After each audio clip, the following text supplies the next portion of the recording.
Hi, welcome to What's the T in L&E. I'm Emily. And I'm Leah. We are management side employment attorneys with Woods Rogers.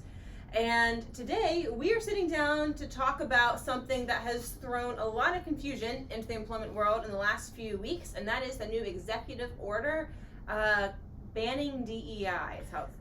Yeah, there's no secret that the Trump administration has an agenda to address what they deem unlawful DEI. And that DEI in general, by many on social media, in the workplace, just in life, that DEI is kind of under attack. And this concept, right? DEI stands for diversity, equity, and inclusion. And many companies do have DEI programs. And the federal government has, with this executive order, has asked the Attorney General and federal agencies to identify companies with unlawful DEI programs. Emily, what is an unlawful DEI program? We've got two problems, two areas of confusion with that phrase. Number one, DEI, diversity, equity, and inclusion, doesn't have a legal meaning. There's no legal definition or set definition of what a DEI program constitutes. Also, that means that we don't really know, when they're saying unlawful DEI, what that means. The Trump administration has not defined it, and there isn't necessarily, there's some parallels, but there isn't like a Supreme Court case out there saying this is unlawful DEI. So a lot of confusion out there, but we can give a little bit of practical guidance about what we think they might be trying to do with this. Yeah, it doesn't mean you can't necessarily have a DEI program. We would be remiss to tell you that you could still be a target if you don't change the name of that, depending on what search terms they're using to identify potential employers that could have supposedly unlawful programs.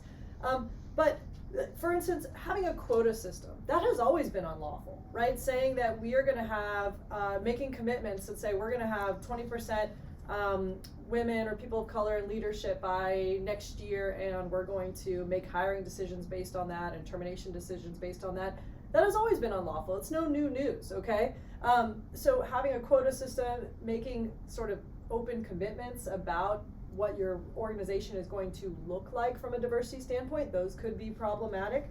Now, Emily, have we gleaned anything from current attacks? I know I've heard like Costco, for instance, has decided to stand strong on its DEI program. What do we know about Costco's program? Not a whole lot. So the Trump executive order is a federal executive order, meaning it's coming from the federal branch. But some Republican states and attorney generals are following suit. So in one instance, a week or so ago, multiple state attorney generals signed a letter to Costco saying that Costco was implementing unlawful, illegal DEI programs, and they demanded that it stop.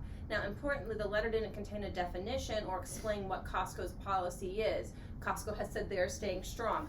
I don't think many of us know what the merits of that program are, but you can see where like the language that you use around diversity or inclusion initiatives can be problematic. Like Leah said, it's always been illegal to make decisions with like a quota system, or so you really can't be doing that.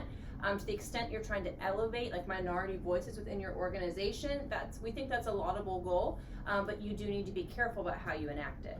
And having training, like DEI training and valuing diversity, valuing inclusion, that is not unlawful. There's nothing unlawful about valuing diversity, valuing inclusion, expanding your recruitment efforts, and making sure you're casting a wide net to get a broader pool of applicants that may be qualified.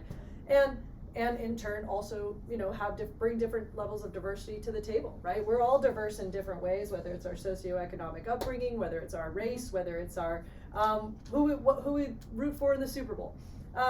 But I will say with regard to training, we can glean something that in 2020, the Trump administration then issued an executive order basically saying that there was this idea of unlawful DEI training, and that was training that covered divisive concepts, and they defined divisive concepts as training that taught employees that one race was superior to another, or that white people were inherently racist just by nature of being white, or that touched on critical race theory. So you do need to be careful about the DEI training programs that you are implementing.